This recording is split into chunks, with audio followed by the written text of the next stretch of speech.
Papá exigió el fondo de mi hija para mi sobrino genio. Mi hermana me escupió por negarme. Años después, mi hija llegó en helicóptero y lo que le dio a mi hermana, ahora indigente, nadie lo vio venir. Mi nombre es Elena Ramírez. Pasé 48 años en una familia patriarcal donde las hijas eran criadas para servir y los hijos para heredar. Esa maldición también persiguió a mi hija. Hace 15 años, mi padre convocó una reunión familiar y exigió que le entregara el fondo universitario de Sofía, $50.000, para pagar la matrícula de Yale del superdotado hijo de mi hermano. Va a ir a Yale, siseó mi hermana Patricia, con su rostro a centímetros del mío. Tu hija es mediocre. Terminará exactamente como tú, una don nadie. Luego me escupió en la cara. No es una metáfora. Saliva de verdad, deslizándose tibia por mi mejilla. La habitación quedó en silencio. Mi padre observaba desde su sillón y no dijo nada. El mes pasado, en la reunión familiar, mi hija mediocre descendió de un helicóptero en el jardín delantero de ese mismo hombre. Y lo que puso en las manos temblorosas de mi hermana, ahora sin hogar, es algo de lo que cada persona en esa habitación todavía habla. Una casa donde aprendí temprano que mi valor tenía fecha de caducidad y que mis sueños eran solo moneda de cambio para el futuro de otra persona. La casa de la familia Morales se encuentra en 3 acres a las afueras de Savannah, Georgia. Una casa blanca de estilo colonial que ha pertenecido a la familia de mi padre durante 4 generaciones. El musgo español cuelga de los robles como cortinas fantasmales. Y hay una bandera estadounidense en el porche delantero que mi padre reemplaza cada 6 meses, lo necesite o no. Dentro, el comedor te dice todo lo que necesitas saber sobre el mundo de Arturo Morales. Hay una mesa de caoba para 12 personas, tan pulida que puedes ver tu reflejo en ella. Pero aquí está el detalle. Solo una silla tiene reposabrazos. Ese es el trono de mi padre, a la cabeza de la mesa. El resto de nosotros nos sentábamos en sillas de madera idénticas, aunque la de mi hermano Víctor siempre estaba más cerca de papá. Siempre. Soy la mayor de 3. Víctor llegó 2 años después de mí. El niño de oro, el heredero, aquel cuyo nombre mi padre pronunciaba con orgullo. Luego Patricia, 5 años menor que yo, pasó toda su vida tratando de ser la hija que papá realmente quería. ¿Y yo? Yo era el fantasma en las fotos familiares. No exagero. Entra en esa casa hoy y verás la pared del pasillo llena de marcos. El campeonato de fútbol de la secundaria de Víctor. La graduación de la escuela de negocios de Víctor. La inauguración de la primera concesionaria de autos de Víctor. Incluso hay un recorte de periódico enmarcado de cuando apareció en la lista 30 menores de 30, de la revista de negocios local. Un honor que duró exactamente 2 años antes de que su concesionaria quebrara. ¿Mis marcos? No hay ninguno. Me gradué como la mejor de mi clase en la secundaria. La mejor de mi programa de enfermería, 25 años de premios de servicio del Savannah Memorial Hospital. Pero esos logros nunca llegaron a esa pared. La enfermería, dijo una vez mi padre, mientras arremolinaba su Bourbon Beaufort Reserve, es solo trabajo de sirvienta glorificado con un estetoscopio. Esa pared me enseñó algo muy pronto. En la casa de los Morales, los logros no cuentan a menos que nazcas con la anatomía correcta. La gente asume que me hice enfermera porque no podía hacer otra cosa. Eso es lo que piensa mi padre. Eso es lo que Víctor le dice a su esposa cuando necesitan sentirse superiores a alguien. La verdad es que elegí la enfermería porque quería pasar mi vida ayudando de verdad a la gente, no solo hablando de ayudarlos. He trabajado en la sala de emergencias del Savannah Memorial durante 25 años. He sostenido las manos de personas dando su último aliento. Le he dicho a madres que sus hijos sobrevivirían. Me han golpeado, mordido, gritado y agradecido en el mismo turno. He salvado vidas, cientos de ellas probablemente, mientras mi hermano estaba ocupado perdiendo el dinero de otras personas en negocios fallidos. Pero nada de eso le importa a Arturo Morales. Mi matrimonio tampoco ayudó a mi posición. Me casé joven, a los 22, con un hombre llamado Carlos, que me prometió el mundo y me entregó un apartamento vacío. Se fue cuando Sofía tenía 3 años, se escapó con su secretaria. Clásico, ¿verdad? Nunca pagó un centavo de manutención infantil. Simplemente desapareció como si yo fuera un capítulo que podía arrancar de su propio libro. La respuesta de mi padre. Deberías haber elegido mejor. Eso es lo que pasa cuando te casas por debajo de tu potencial. Como si yo tuviera algún potencial a sus ojos para empezar. La única persona que siempre creyó en mí fue mi abuela. La madre de mi madre, Margarita Herrera. Murió hace 20 años, pero todavía llevo su reloj. No es nada lujoso. Un Timex, correa de plata, esfera rayada. Lo usó todos los días durante 40 años. Elena, me dijo una vez, cuando estaba llorando por otro de los desprecios de mi padre. El mundo intentará hacerte sentir pequeña.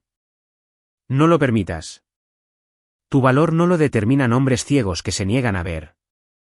Yo no sabía entonces que ella ya había tomado medidas para protegerme a mí y a Sofía desde más allá de la tumba.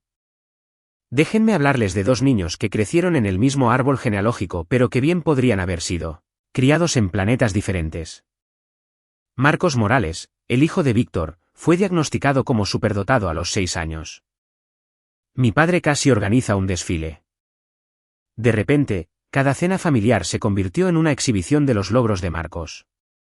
Sus puntajes de SEI, sus victorias en torneos de ajedrez, los tutores privados que Víctor contrató a $200 la hora, la escuela preparatoria con una matrícula anual de $40,000 que tenía un escudo en el blazer. Marcos llevaba ese blazer como una armadura, azul marino con hilos dorados bordados. Se sentaba en las cenas familiares justo al lado de mi padre y discutían el futuro del legado de los Morales, como si estuvieran planeando una dinastía. Luego estaba mi Sofía.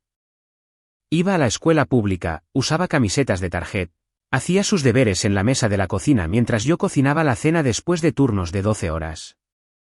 Sus notas eran buenas, un promedio de B, a veces A, pero nada que apareciera en los titulares. En las reuniones familiares, Marcos obtenía el asiento de honor. A Sofía la relegaban a la mesa de los niños en la esquina, incluso cuando tenía 16 años y Marcos 17. Incluso cuando era más alta que la mitad de los adultos en la sala. Ese chico va a poner el nombre de los Morales en el mapa, anunció mi padre un día de Acción de Gracias, levantando su copa hacia Marcos. Luego miró a Sofía, que picoteaba su puré de papas. ¿Qué está haciendo tu niña estos días, Elena? ¿Sigue siendo mediocre? Vi cómo los hombros de Sofía se tensaban. No dijo nada. Nunca lo hacía. Simplemente mantenía los ojos bajos y la boca cerrada. Quería gritar. En cambio, le apreté la mano debajo de la mesa. Todo cambió la primavera en que Marcos cumplió 18 años. El día que llegó ese sobrecolor crema de la Universidad de Yale. Todavía recuerdo la llamada telefónica. La voz de Víctor se quebró como si estuviera anunciando la segunda venida de Cristo. Entró. Marcos entró en Yale. Aceptación total, no en lista de espera. Aceptado. En 2 horas, toda la familia se había reunido en casa de mi padre. Alguien trajo champán, Dom Perignon, del caro que mi padre solo abría en ocasiones especiales. Y me refiero a ocasiones de verdad, no cumpleaños, no aniversarios. Abrió Dom Perignon cuando la primera concesionaria de Víctor obtuvo su licencia comercial. Lo abrió cuando Marcos ganó el campeonato estatal de ajedrez a los 14. Nunca lo había abierto por nada que yo hubiera hecho. Esa noche, vi a mi padre de 76 años llorar lágrimas de alegría de verdad mientras abrazaba a su nieto. Un Morales en Yale, seguía diciendo. Finalmente, un Morales en Yale. Marcos estaba allí, con su blazer, aceptando los elogios como si fuera su derecho de nacimiento, lo que supongo que era. Pero aquí está la parte de la que nadie hablaba. Yale cuesta dinero, unos $85,000 al año por matrícula, alojamiento, comida y tasas. 4 años significaban $340,000. Y Víctor estaba en la ruina. No conocía el alcance total en ese momento, pero los rumores eran difíciles de ignorar. Su tercer negocio, una especie de franquicia de detallado de autos, se había derrumbado 6 meses antes. Ya había vendido su condominio de vacaciones en Hilton Head. Él y su esposa Bárbara se habían mudado discretamente de su casa de 5 habitaciones a una de 3 alquilada, lo que explicaron como reducir el tamaño por conveniencia. Pero el champán seguía fluyendo, mi padre seguía llorando y nadie quería abordar el elefante en la habitación. Ya resolveremos lo del dinero, dijo Víctor esa noche, con el brazo alrededor de los hombros de Marcos. Esto es demasiado importante. Encontraremos una manera. Mirando hacia atrás, debería haber sabido que esa manera me involucraría a mí. La llamada llegó 3 semanas después. Estaba en el hospital, acabando un turno doble. 2 paros cardíacos, un derrame cerebral. Un adolescente que había estrellado su coche contra un árbol y de alguna manera salió con un brazo roto. Me dolían los pies, me gritaba la espalda. No quería nada más que ir a casa y desplomarme. Entonces mi teléfono vibró. Papá. Mi padre nunca me llamaba. Ni en cumpleaños, ni en festivos, y ciertamente no un martes por la noche al azar a las 11 de la noche. Reunión familiar, dijo cuando respondí. Su voz tenía el mismo tono que usaba para anunciar la hora de la cena de Acción de Gracias. Sin saludos, sin charla trivial, solo órdenes. Domingo a las 2, en la casa. No llegues tarde. ¿De qué se trata? Lo sabrás el domingo. Colgó. Esa noche, no pude dormir. Llamé a Patricia, esperando algo de información. Oh, esto va a ser interesante, dijo, y pude oír la sonrisa en su voz. Solo ven, Elena. Ya verás. Algo frío se instaló en mi estómago. Antes de ir a la cama, abrí mi armario para buscar un vestido para el domingo, y mi mano rozó la caja fuerte ignífuga en el estante superior. Dentro estaban los documentos en los que nunca pensaba realmente. El certificado de nacimiento de Sofía, mis papeles de divorcio, la escritura de mi pequeña casa y un sobremanila del bufete de abogados de Roberto Valdés, el testamento de mi abuela. No lo había abierto en años. Sabía lo que había dentro, el fondo fiduciario que había establecido para la educación de Sofía, pero ahora parecía historia antigua. Sofía tenía 18 años, a punto de empezar en el Community College en otoño.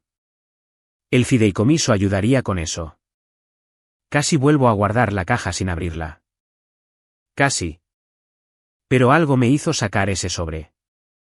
Algo me hizo comprobar que los documentos seguían allí. El último regalo de la abuela para nosotros, atestiguado y notariado. Todavía no sabía cuánto lo necesitaría.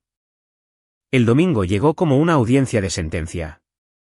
Llevé a Sofía a casa de mi padre, ambas en silencio durante la mayor parte del viaje de 30 minutos. Ella miraba por la ventana el musgo español y las grandes casas de antes de la guerra, con la mandíbula apretada. Mamá, dijo finalmente. ¿Tengo que ir? Tu abuelo pidió específicamente que vinieras. Nunca ha pedido específicamente por mí en toda mi vida. No se equivocaba. La casa de los Morales ya estaba llena cuando llegamos. Víctor y Bárbara estaban sentados en el sofá de cuero Chesterfield, con aspecto incómodo. Marcos estaba de pie junto a la chimenea con una camiseta de Yale que ya se había comprado, aunque las clases no empezarían hasta dentro de meses. Patricia y su marido Ricardo ocupaban el sofá de 2 plazas, y Patricia me lanzó una mirada que no pude descifrar. Satisfacción, anticipación. Y a la cabeza de la sala, en su sillón de orejas bajo el retrato al óleo de su abuelo, estaba Arturo Morales. Ya están todos aquí, anunció. Bien. Sin un saludo para mí, sin un reconocimiento para Sofía, solo negocios. Mi padre se lanzó a un discurso sobre el legado familiar, sobre la larga historia de los Morales en Georgia, sobre cómo Marcos representaba el futuro de todo lo que habíamos construido. Su voz se hinchó de orgullo cuando habló de Yale, el prestigio, las conexiones, las puertas que abriría. Luego fue al grano. El problema, dijo, es la financiación. Víctor ha tenido algunos reveses comerciales, temporales, pero el momento es desafortunado. Yale espera el pago del primer año en agosto. Se giró para mirarme directamente. Elena, sé que tienes dinero guardado para la educación de Sofía. $50.000, si no me equivoco. La sangre se me heló. ¿Cómo sabía la cantidad exacta? Ese dinero, continuó, cubriría el primer año de Marcos. Después de eso, tendrá becas, trabajo-estudio, préstamos, pero necesitamos ese primer año. Papá, empecé. Déjame terminar. Su voz era de hierro. Marcos va a Yale. Tu hija va a un community college. Es matemática simple, Elena. Ese dinero se desperdiciaría en ella. A mi lado, Sofía dejó de respirar. La habitación se cerró sobre mí. Víctor se inclinó hacia adelante en el sofá, su compasión ensayada goteando como miel sobre vidrio roto. Elena, sabemos que es mucho pedir, pero eres la hermana mayor. Siempre has sido la responsable. El futuro de Marcos, el futuro de la familia, depende de esto. Siempre has sido tan práctica, añadió Bárbara, su collar de perlas captando la luz. Seguramente entiendes que algunas oportunidades no se pueden desperdiciar. Miré a mi padre. Ese dinero no es mío para darlo. Le pertenece a Sofía. ¿Sofía? Arturo dijo su nombre como si fuera una pequeña molestia. Sofía va a un community college. Quizás se transfiera a algún sitio después de 2 años. Quizás consiga un trabajo. De cualquier manera, no necesita $50.000 para eso. Marcos obtuvo un puntaje en el percentil 99, insistió Víctor. Va a ser abogado. Quizás senador algún día. Las conexiones que hará en Yale. ¿Y qué hay de las conexiones de Sofía? Las palabras salieron antes de que pudiera detenerlas. ¿Qué hay de su futuro? Patricia se rió. De verdad se rió. Descruzó las piernas y se inclinó hacia adelante, su blusa de diseñador tensándose sobre sus hombros. Elena, sé seria. Sofía es una chica dulce, pero es ordinaria, notas mediocres, sin talentos especiales. Probablemente terminará exactamente como tú, trabajando en algún trabajo ingrato, viviendo en una casita, preguntándose qué podría haber sido. Sofía emitió un pequeño sonido a mi lado, como un animal herido. Ya es suficiente, dije. ¿Lo es? Patricia se levantó, caminando hacia nosotras. Porque no creo que entiendas lo que está pasando aquí. Papá te está dando la oportunidad de ser parte de algo más grande, de contribuir a esta familia por una vez en tu vida, y te vas a sentar ahí y decir que no. ¿Por qué? ¿Por orgullo? Ricardo, el marido de Patricia, permaneció en silencio. Siempre permanecía en silencio. Marcos se examinaba las uñas. Bárbara estudiaba el techo, y mi padre simplemente observaba, esperando a que me quebrara. Si no haces esto, dijo Arturo en voz baja, ya no eres bienvenida en esta familia. La habitación contuvo el aliento. Todo lo que pasó después se reproduce en mi memoria en cámara lenta. Patricia se acercó más, sus tacones resonando contra el suelo de madera de mi padre. Su rostro estaba torcido en algo feo. Años de resentimiento, celos y algo más que no pude nombrar. Siempre has pensado que eras mejor que nosotros, siseó. La mártir, la santa, trabajando en tu pequeño trabajo de enfermera, criando a tu pequeña hija mediocre, actuando como si estuvieras por encima de todo esto. Patricia, yo nunca. ¿Sabes lo que eres, Elena? Estaba a centímetros de mi cara ahora. Eres una egoísta. Siempre has sido egoísta. Mamá te dejó ese dinero porque la manipulaste, igual que manipulas a todo el mundo. Y ahora ni siquiera lo compartes con tu propia familia. Eso no es.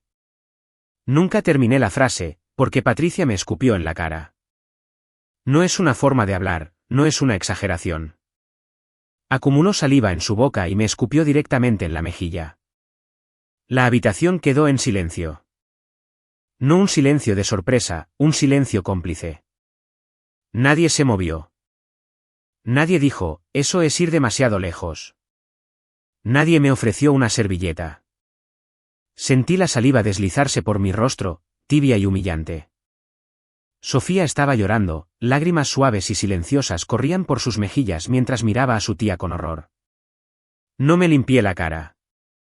Sé que suena extraño, pero quería que Sofía viera.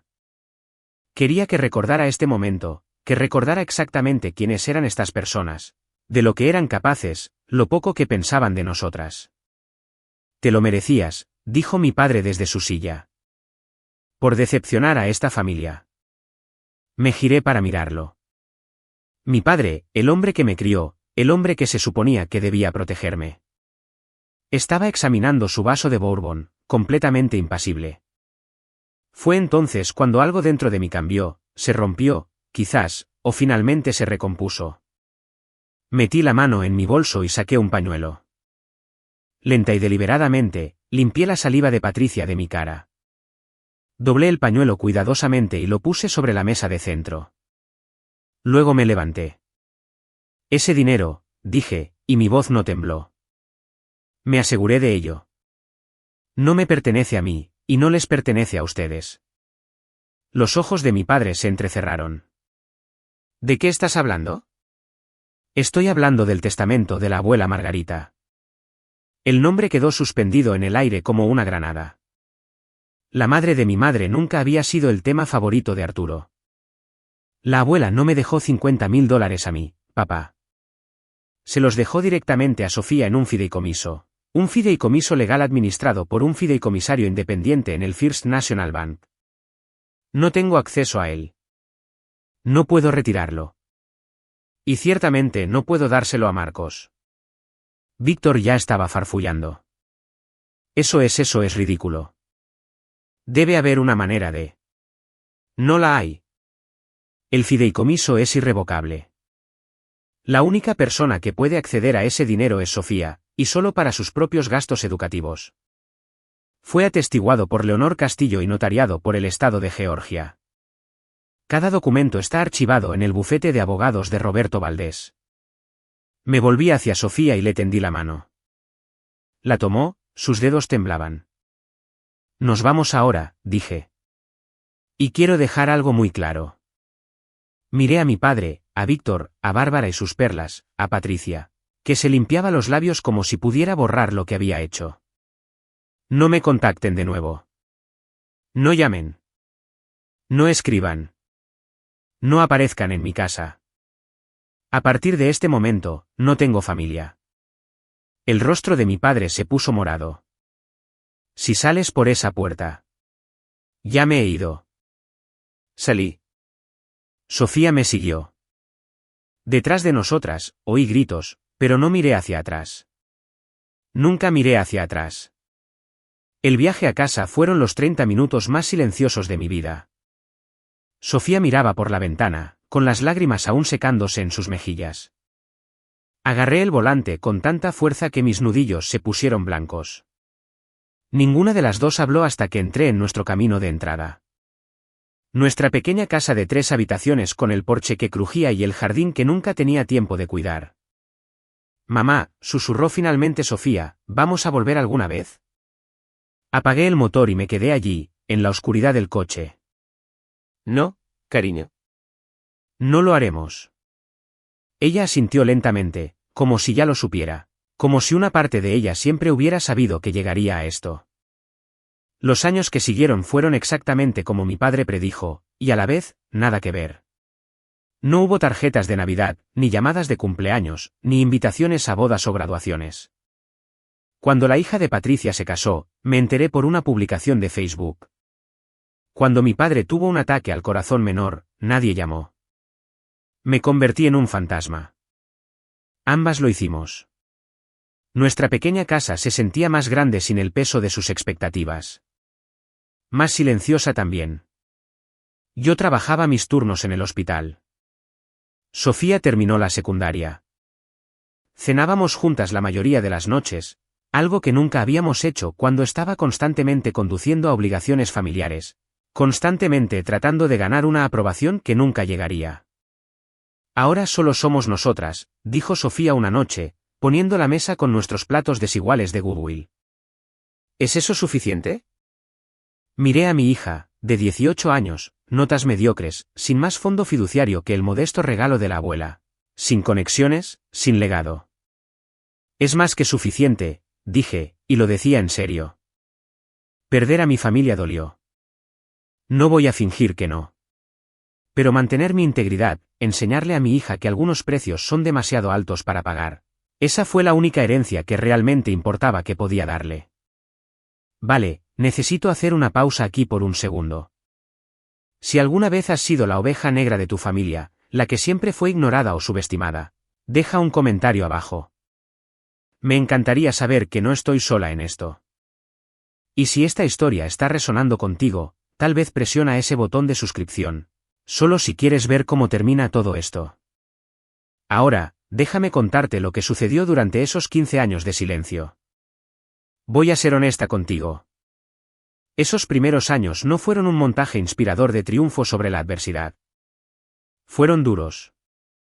El fideicomiso de la abuela cubrió la matrícula de Sofía en el Community College local, pero apenas.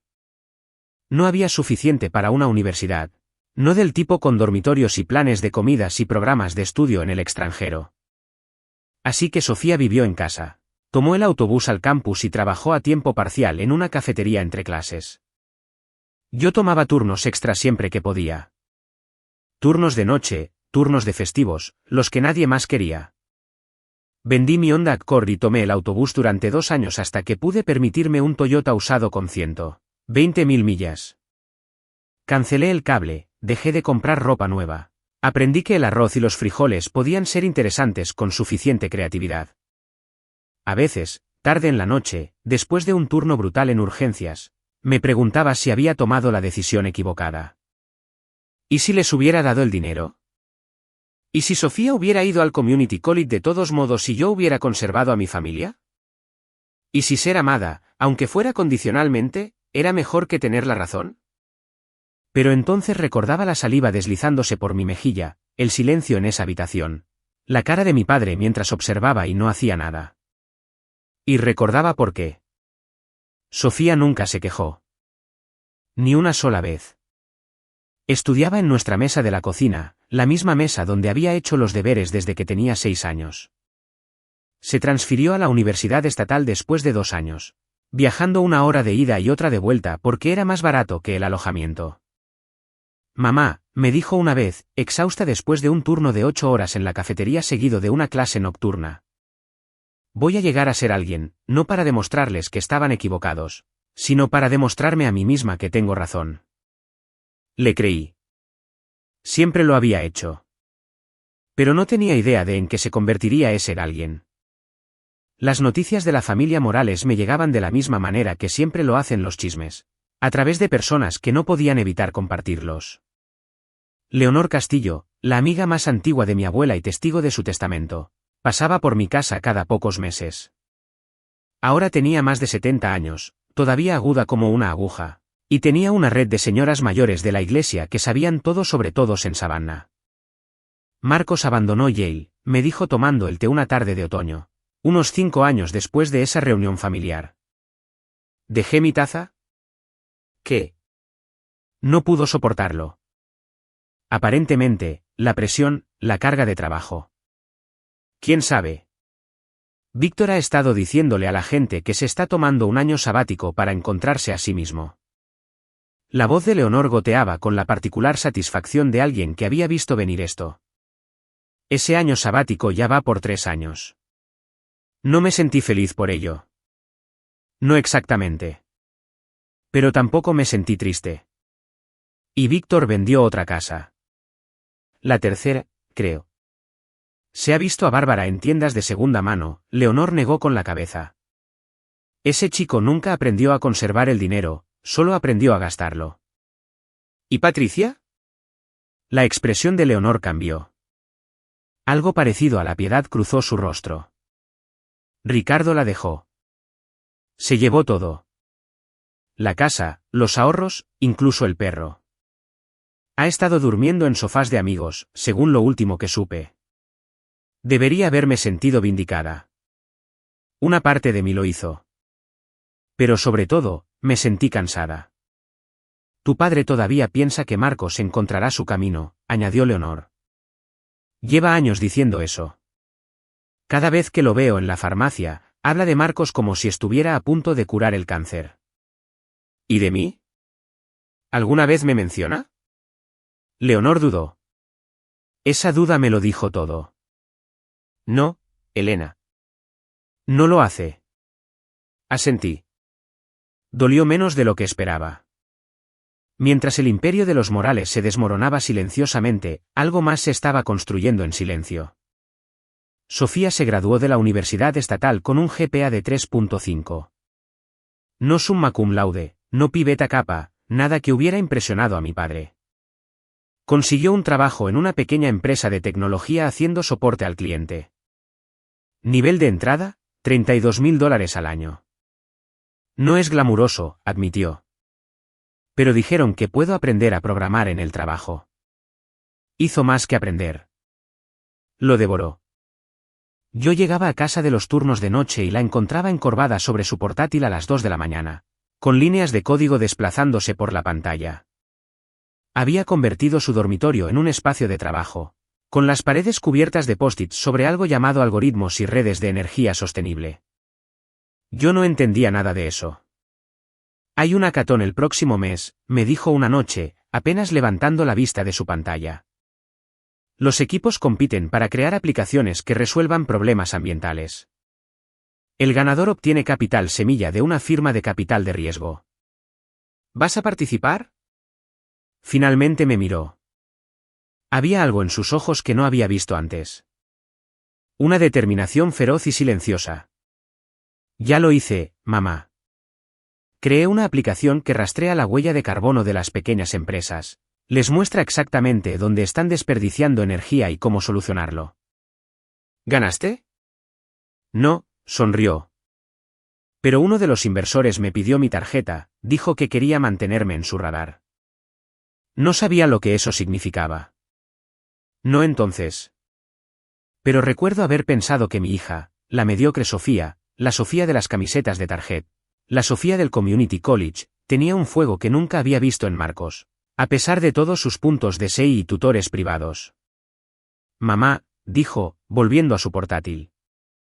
No soy inteligente como Marcos. Pero trabajo más duro que nadie que conozco. Eso tiene que contar para algo, ¿verdad? Cariño, le dije, la inteligencia cinética de trabajo es solo potencial desperdiciado. Tú tienes ambas cosas. Me doy cuenta ahora de que debería contarles la historia completa del regalo de la abuela Margarita, porque no era solo dinero. Era un mensaje.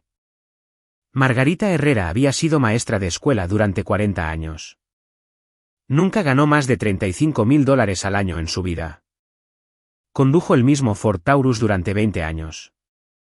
Recortaba cupones. Hacía su propia ropa.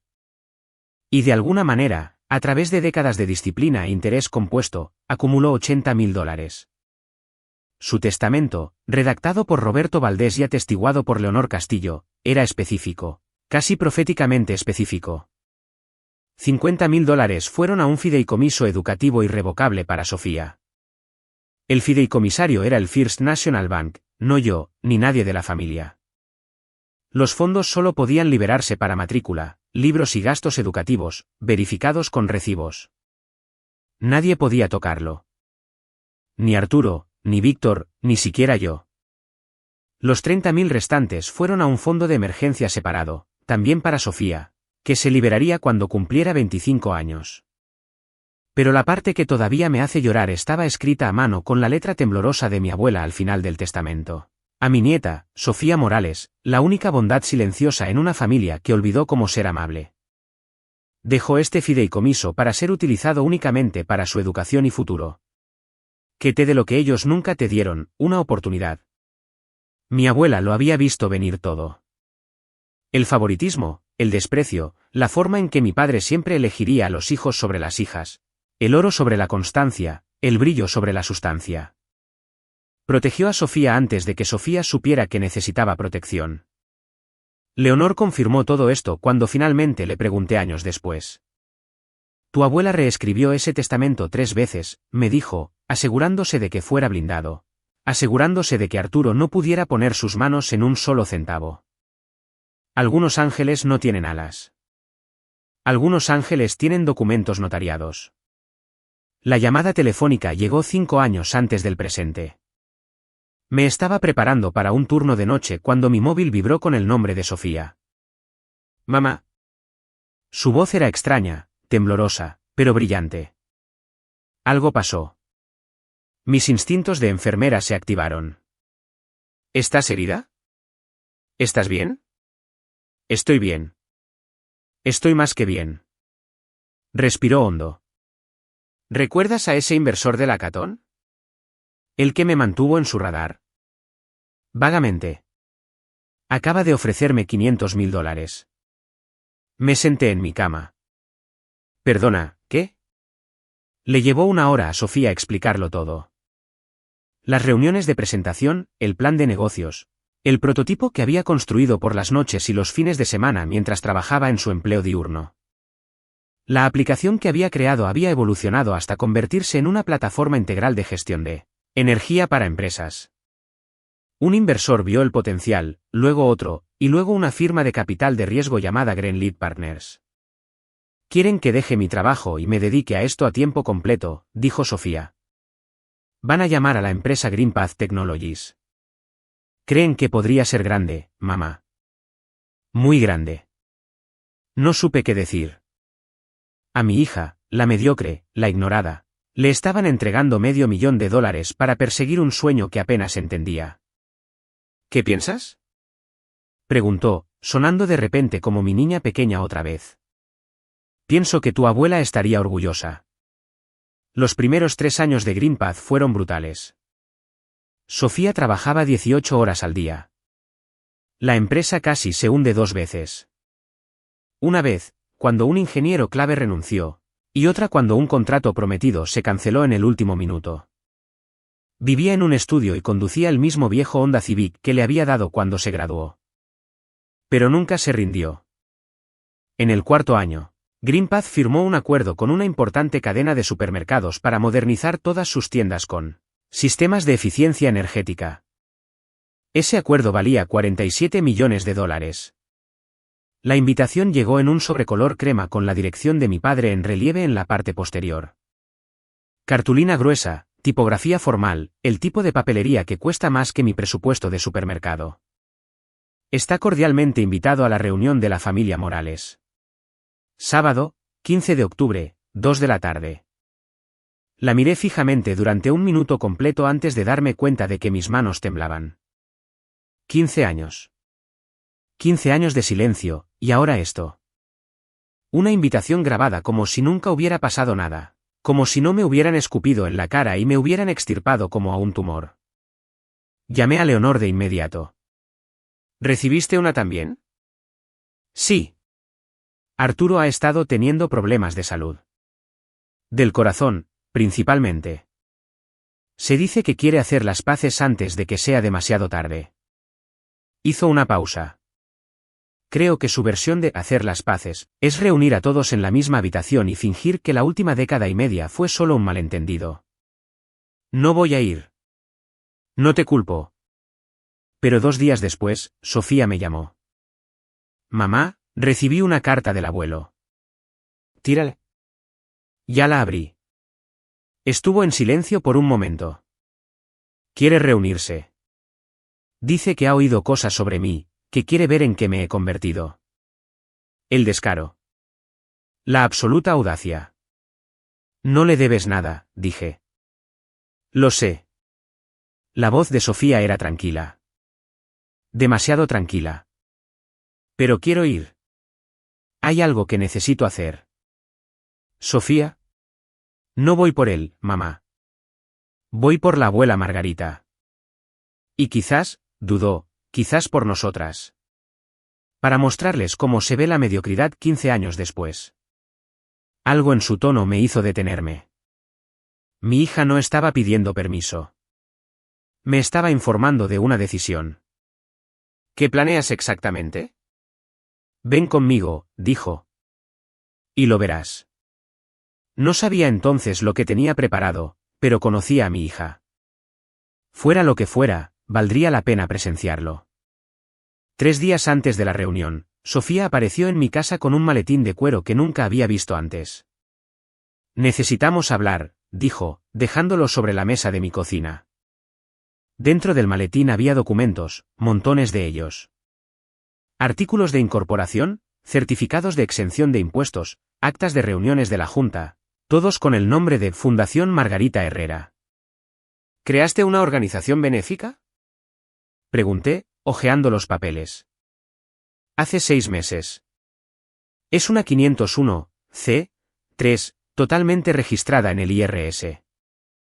5 millones de dólares en financiación inicial. Sofía se sentó frente a mí. Ofrecemos becas y formación profesional para mujeres en circunstancias difíciles. Madres solteras, supervivientes de abuso doméstico, mujeres que lo han perdido todo y necesitan una segunda oportunidad. Se me hizo un nudo en la garganta. Le pusiste el nombre de la abuela. Ella me dio una oportunidad cuando nadie más lo hizo. Este es su legado, mamá, no el mío. Miré a mi hija. Realmente la miré. Ahora tenía 33 años, CEO de una empresa valorada en 200 millones de dólares, pero sentada en la mesa de mi cocina con vaqueros y una blusa sencilla, podría haber tenido 18 de nuevo. Hay algo más, dijo Sofía, su voz cuidadosa. He estado investigando sobre la tía Patricia. Se me revolvió el estómago. ¿Qué pasa con ella? Está viviendo en un refugio para mujeres en Savannah. Lleva casi 2 años allí.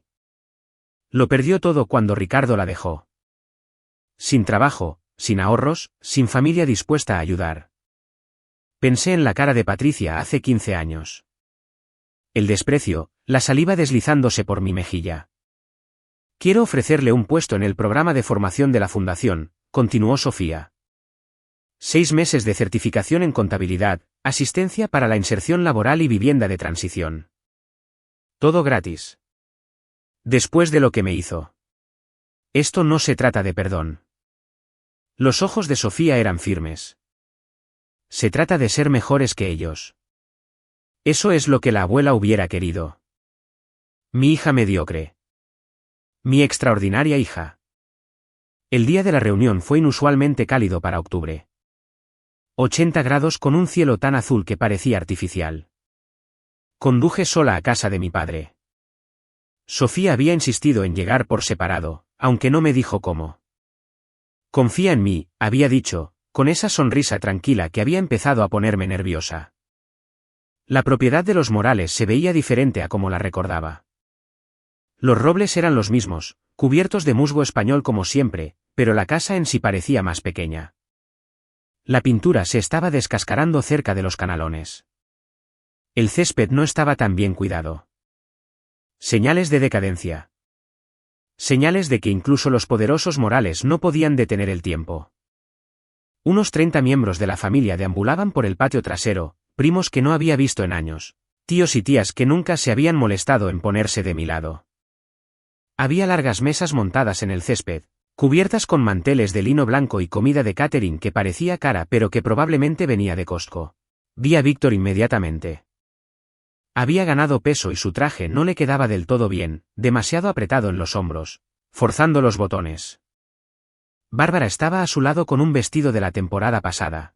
Sus perlas parecían más apagadas de lo que recordaba. Y allí estaba Marcos. Dios, Marcos.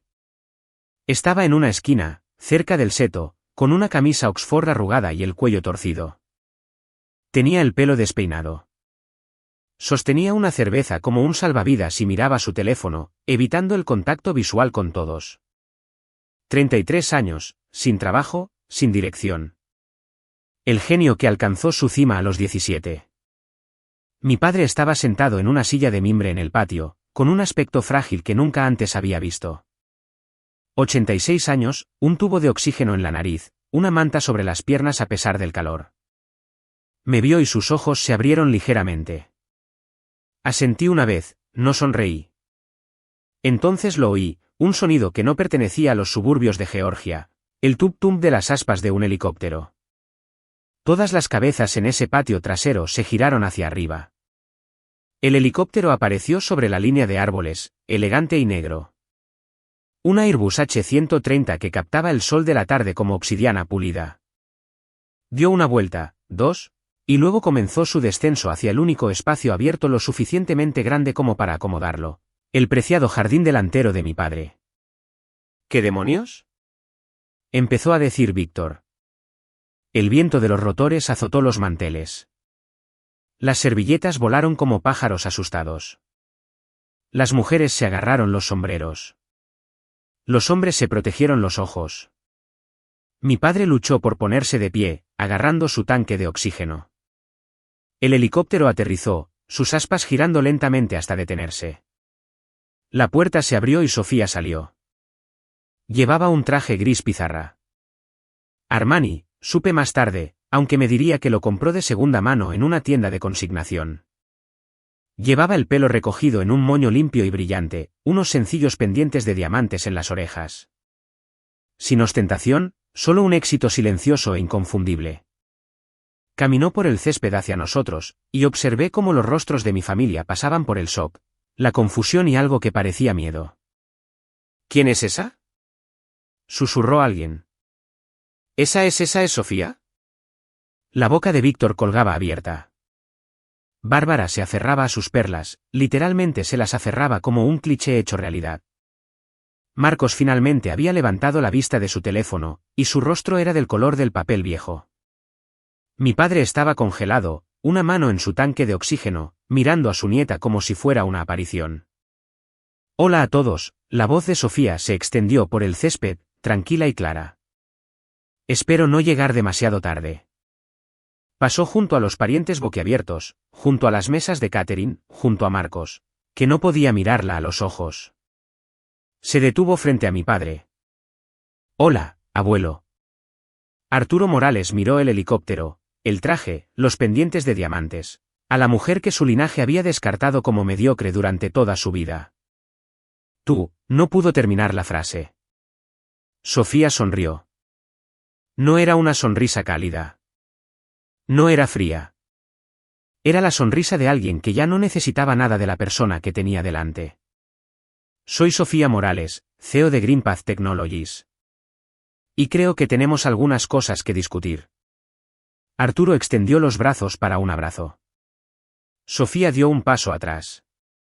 No de forma dramática, no de forma grosera. Solo un límite. Una línea trazada en el aire entre ellos. Abuelo, dijo, su voz firme. No vine aquí para reconciliarme. Y no vine a hacer una escena. Entonces, ¿por qué? La voz de Arturo se quebró. Parecía viejo de repente, más pequeño de lo que nunca lo había visto. ¿Por qué viniste? Vine por la abuela Margarita. El nombre cayó como una piedra en agua tranquila. Ondas de incomodidad se extendieron entre los parientes reunidos. Ella creyó en mí cuando esta familia no lo hizo, continuó Sofía. Me dejó un fideicomiso que pagó mi educación. Una educación que tú querías quitarme. Vio algo en mí que ninguno de ustedes se molestó en buscar. Víctor dio un paso adelante, recuperando la voz. Ahora, espera un minuto. Nunca dijimos. Tío Víctor. Sofía se volvió hacia él, y algo en su expresión lo hizo detenerse a media frase. Recuerdo exactamente lo que se dijo. Yo estaba allí. Oí cada palabra. Te vi exigir mi fondo universitario para Marcos porque yo era mediocre e iba a ir a un community college de todos modos. Miró a Marcos, que se había retirado aún más hacia el seto. Y Marcos, no estoy aquí para humillarte. Lo que te pasó no es tu culpa. Te criaron para creer que eras especial sin enseñarte qué hacer cuando ser especial no era suficiente. Marcos no dijo nada. Su cerveza temblaba en su mano. Sofía se volvió hacia Arturo. Abuelo, me llamaste mediocre hace 15 años, y tenías razón. Soy mediocre. No tengo el SEI de Marcos. No fui una prodigio. Solo fui una chica que trabajó duro, fracasó a menudo y se levantó cada vez. Hizo una pausa. Esa es la diferencia entre nosotros y ellos, ¿sabes? Nosotros aprendimos a caer. Ellos nunca tuvieron que hacerlo. ¿Puedo ser honesta con ustedes por un segundo? Este es el momento que he estado esperando para contarles. Si todavía están aquí viendo, son de mi tipo de persona. Alguien que cree que el trabajo duro vence al derecho adquirido.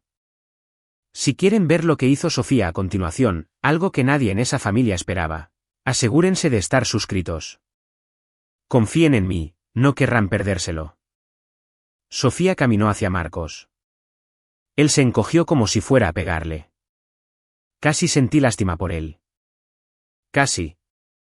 Luego recordé cómo se había sentado con su camiseta de Yeye ese día, examinándose las uñas mientras su tía me escupía en la cara. Marcos. Sofía se detuvo a unos metros, dándole espacio. He oído que has tenido unos años difíciles.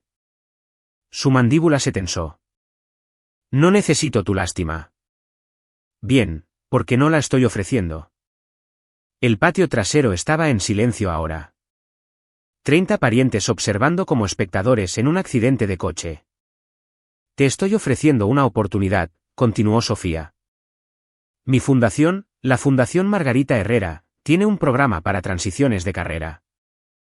6 meses de formación, mentoría, asistencia para la inserción laboral. Está diseñado para personas que necesitan un nuevo comienzo. El rostro de Marcos pasó por una serie de emociones, confusión, ira y algo que podría haber sido esperanza antes de que la sofocara. ¿Quieres que vaya a algún programa de caridad? Estuve en Yale 2 años. Hace N años. La voz de Sofía era suave pero firme. Marcos, no estoy tratando de avergonzarte. Estoy tratando de ayudar. El programa es gratuito. El único requisito es presentarse y hacer el trabajo. No necesito. La oferta sigue en pie. Sofía se alejó de él, dejando la elección suspendida en el aire. Cuando estés listo. Si es que alguna vez lo estás. Observé el rostro de Marcos mientras ella se alejaba. Tenía 33 años, llevaba una camisa que costaba más que mi presupuesto mensual de supermercado a pesar de estar desempleado, durante años. Sus manos temblaban mientras se llevaba la cerveza a los labios. El niño de oro, el genio, la esperanza de la dinastía Morales. De pie en la esquina en la fiesta de su abuelo, incapaz de mirar a nadie a los ojos, recibiendo caridad de su prima mediocre. A veces la vida escribe su propia ironía. Solo tienes que vivir lo suficiente para leerla. Un SUV negro entró en el camino de entrada. No me había dado cuenta de su llegada. Todos estaban demasiado concentrados en Sofía y Marcos. Pero ahora la puerta del conductor se abrió y una de las asistentes de Sofía salió. Caminó hacia el lado del pasajero y abrió la puerta trasera. Patricia emergió. Apenas la reconocí. La mujer que me había escupido en la cara hace 15 años había sido pulcra, próspera, cruel de la manera en que solo los cómodos pueden serlo. Esta Patricia era delgada, demasiado delgada. Su cabello se había vuelto gris en las sienes. Llevaba ropa limpia pero sencilla que parecía sacada de un contenedor de donaciones, porque probablemente lo era. Patricia. La voz de Arturo se quebró. ¿Dónde has estado? No hemos sabido de ti en 2 años. Papá. La voz de Patricia era apenas un susurro. He estado en un refugio para mujeres durante 2 años. Ricardo se llevó todo. La casa, los ahorros, las inversiones. Ni siquiera tenía suficiente para el depósito de seguridad de un apartamento. Víctor dio un paso adelante. ¿Por qué no llamaste? ¿Por qué no? Sí llamé. Algo parpadeó en los ojos de Patricia, el fantasma de la mujer que solía ser. Te llamé a ti, Víctor, 3 veces. Nunca me devolviste la llamada. Llamé a papá. Dijo que estaba demasiado ocupado lidiando con la situación de Marcos para ayudar. El rostro de Arturo se puso blanco. Sus manos temblaban sobre su tanque de oxígeno. La única persona que se puso en contacto, continuó Patricia, su voz quebrándose, fue la sobrina a la que escupí hace 15 años. Sofía me encontró. La fundación de Sofía me contactó. Sofía me ofreció ayuda cuando mi propia familia no pudo molestarse. Se giró para mirarme. Sus ojos estaban húmedos. No sabía qué sentir. Vindicación, piedad, rabia por los años de silencio, la crueldad, la saliva en mi mejilla. Todo eso. Nada de eso. Algo intermedio. Sofía abrió su maletín. Sacó una carpeta. Nítida, profesional, con el logotipo de la Fundación Margarita Herrera en elegantes letras verdes. A todos, dijo, alzando la voz para que todo el patio trasero pudiera oír. Me gustaría hacer un anuncio. Los parientes se movieron incómodos. Arturo se aferró a su tanque de oxígeno. Víctor y Bárbara intercambiaron miradas nerviosas.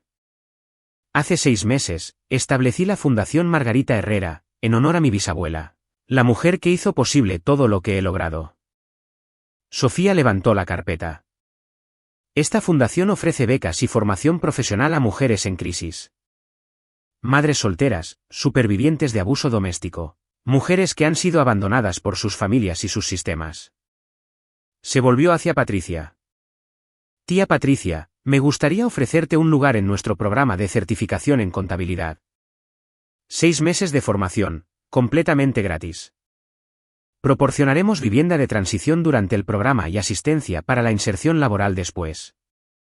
Si completas la certificación, tendrás las habilidades para reconstruir tu carrera. Patricia miró la carpeta como si pudiera morderla. Yo no, negó con la cabeza. No entiendo. Después de lo que le hice a tu madre. Esto no es perdón. La voz de Sofía era clara como el cristal. Lo que le hiciste a mi madre nunca podrá deshacerse. Recuerdo la saliva en su cara. Recuerdo el silencio en esa habitación. Recuerdo que me llamaste mediocre como si fuera una sentencia de muerte. El patio trasero estaba absolutamente inmóvil. 30 testigos conteniendo la respiración. Pero la abuela Margarita creía que todo el mundo merece una segunda oportunidad, continuó Sofía. Me dio una cuando nadie más lo haría. Esta fundación es su legado, no el mío. Y no se trata de lo que te mereces, tía Patricia. Se trata de quien elijo ser yo. Le tendió la carpeta. Las manos de Patricia temblaban mientras la tomaba. Las lágrimas corrían por su rostro. Lágrimas genuinas, del tipo que no se puede fingir. Lo siento, susurró. Elena, lo siento mucho. Miré a mi hermana, a la mujer en la que se había convertido, a las ruinas de la persona que una vez se sintió tan superior. Quédate con la disculpa, dije en voz baja. Simplemente no desperdicies la oportunidad. Arturo Morales se desplomó en su silla de mimbre. No de forma dramática. Sus piernas simplemente cedieron y se sentó de golpe, su tanque de oxígeno resonando contra el reposabrazos. Durante un largo momento, solo miró al suelo, respirando pesadamente por la nariz. Víctor corrió a su lado. Papá. Papá, ¿estás bien? Estoy bien. La voz de Arturo era apenas un susurro. Estoy bien. Pero no estaba bien. Podía verlo en su rostro. El desmoronamiento de algo que había construido toda su vida. La jerarquía, la certeza, la creencia inquebrantable de que siempre había sabido lo que era mejor. Levantó la vista hacia Sofía, luego hacia mí, y de nuevo hacia sus manos. Margarita, dijo lentamente, y me di cuenta de que se refería a mi abuela. Siempre dijo que estaba equivocado contigo, Elena. Algo en mi pecho se apretó. Había esperado 15 años para oír esas palabras, soñado con ellas en mis momentos más débiles, imaginado cómo sonarían. Sonaron más pequeñas de lo que esperaba. Tenía razón, dije. Pero ya no necesito que estés de acuerdo, papá. Dejé de necesitar eso hace mucho tiempo. Víctor intentó interponerse. Papá, esto es ridículo. Marcos tiene potencial. Víctor. La voz de Arturo fue aguda. Calle. El niño de oro guardó silencio. Quizás por primera vez en su vida, Víctor Morales no tenía nada que decir. Arturo se quedó allí sentado, rodeado de la familia que intentó moldear a su imagen, mirando a la nieta que había despreciado y a la hija que había abandonado. Su imperio de expectativas yacía en pedazos a su alrededor. No se disculpó. No esperaba que lo hiciera. Hombres como mi padre no se disculpan. Su orgullo no se lo permite. Pero su silencio dijo suficiente. El reloj de Margarita, dijo finalmente, señalando mi muñeca con un dedo tembloroso. ¿Todavía lo llevas? Miré el Timex rayado. Todos los días. Asintió una vez. No dijo nada más. Sofía se puso a mi lado y tomé su mano. 30 parientes nos observaban, algunos con vergüenza, otros con confusión. Algunos con la creciente comprensión de que habían estado en el lado equivocado de la historia durante 15 años. No vine aquí para vengarme, dije, y mi voz se extendió por el silencioso patio trasero. Vine porque mi hija me lo pidió. Y me quedé porque quería que viera algo. Me giré para mirar a Sofía, y luego de vuelta a la multitud. Quería que viera que el éxito no significa convertirte en las personas que te hicieron daño. No significa restregarles sus errores en la cara o hacerles sentir tan pequeños como ellos una vez te hicieron sentir a ti. Patricia se aferraba a su carpeta contra el pecho, con las lágrimas aún corriendo. Marcos se había retirado tanto hacia el seto que prácticamente era parte de él. Víctor y Bárbara estaban congelados como estatuas con ropa de la temporada pasada. Mi hija construyó una empresa valorada en $200 millones, continué. Podría haber comprado toda esta propiedad y desalojado a todos.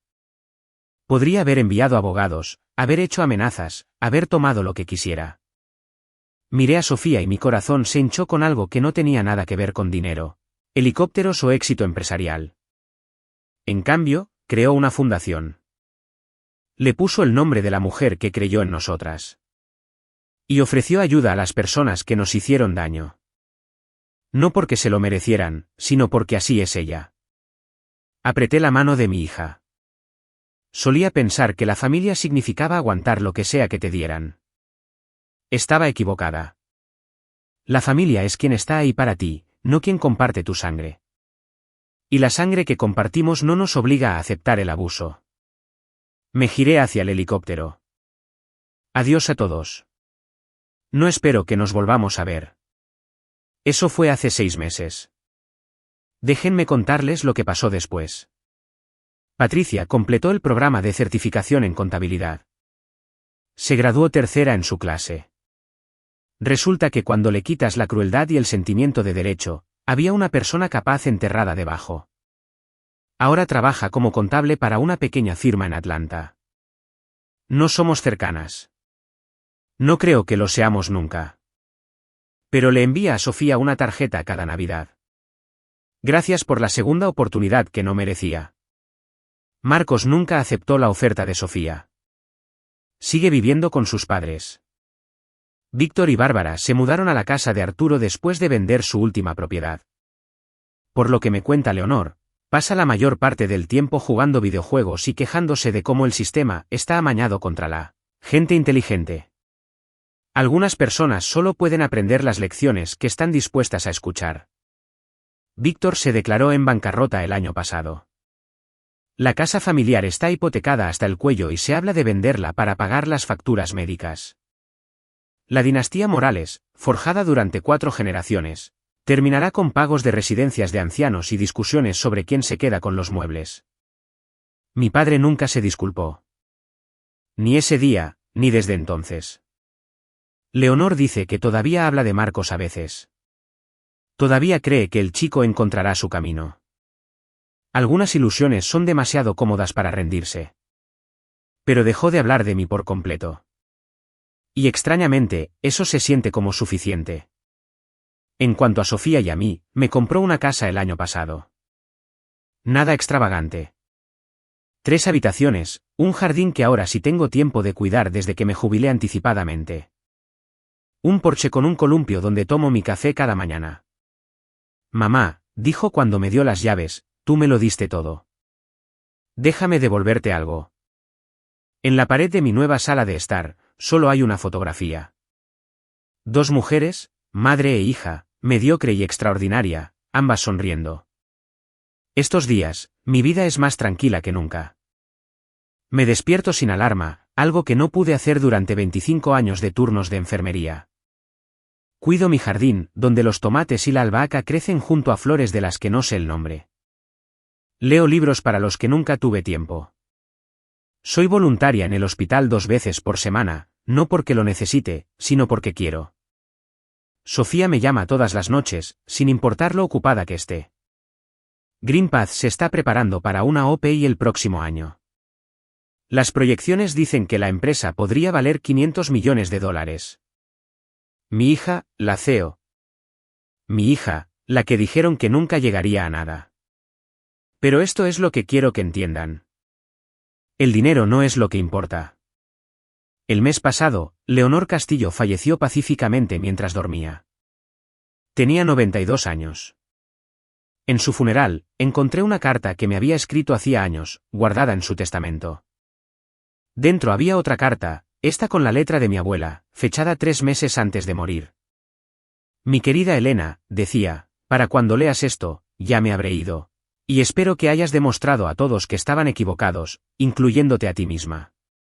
Tu padre ve el mundo a través de una lente que no puedo cambiar. Fue criado para creer que las mujeres son personajes secundarios en las historias de los hombres. Esa es su tragedia, no la tuya. Tú eres la heroína de tu propia historia. También lo es Sofía. Nunca dejes que nadie te convenza de lo contrario. Con todo mi amor, siempre, abuela Margarita. Me senté en mi jardín y lloré durante 1 hora. No lágrimas tristes, sino de gratitud. Mi abuela creyó en mí cuando nadie más lo hizo. Protegió a mi hija antes de que mi hija existiera. Y de alguna manera, a través de la barrera de la muerte, encontró una manera de decirme una vez más, yo era suficiente. Siempre lo había sido. Entonces, ¿cuál es la lección aquí? He pensado mucho en ello. Y creo que es esta, no puedes hacer que la gente vea tu valor.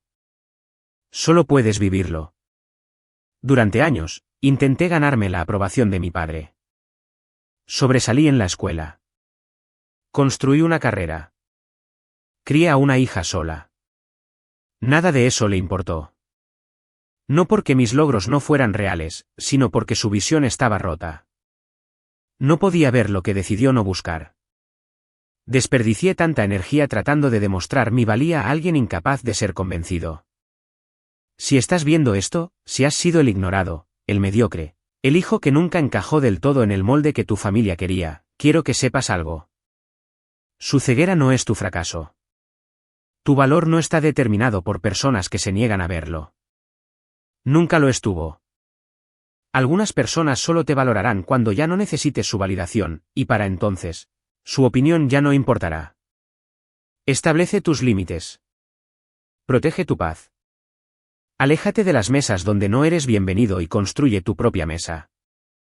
No tienes que demostrarles que están equivocados. Solo tienes que demostrarte que tienes razón, a ti mismo. Mi abuela lo sabía. Sofía lo aprendió. Yo todavía lo estoy aprendiendo, cada día, en mi jardín, con mi café y mi reloj Timex rayado. Algunas disculpas nunca llegan. Algunas familias nunca cambian. Algunos niños de oro nunca aprenden a fracasar. Y algunos padres nunca aprenden a ver. Pero tú puedes aprender a dejar que esa sea su pérdida, no la tuya. Sofía aterrizó un helicóptero en el césped de mi padre el mes pasado. Pero la verdadera victoria no fue el helicóptero, ni la empresa, ni el dinero. La verdadera victoria fue saber, finalmente, completamente, irrevocablemente, que nunca los habíamos necesitado. Solo nos necesitábamos a nosotras. Antes de irme, quiero compartir algo que una terapeuta me dijo una vez sobre mi padre. Arturo no es un monstruo, dijo. Es un producto.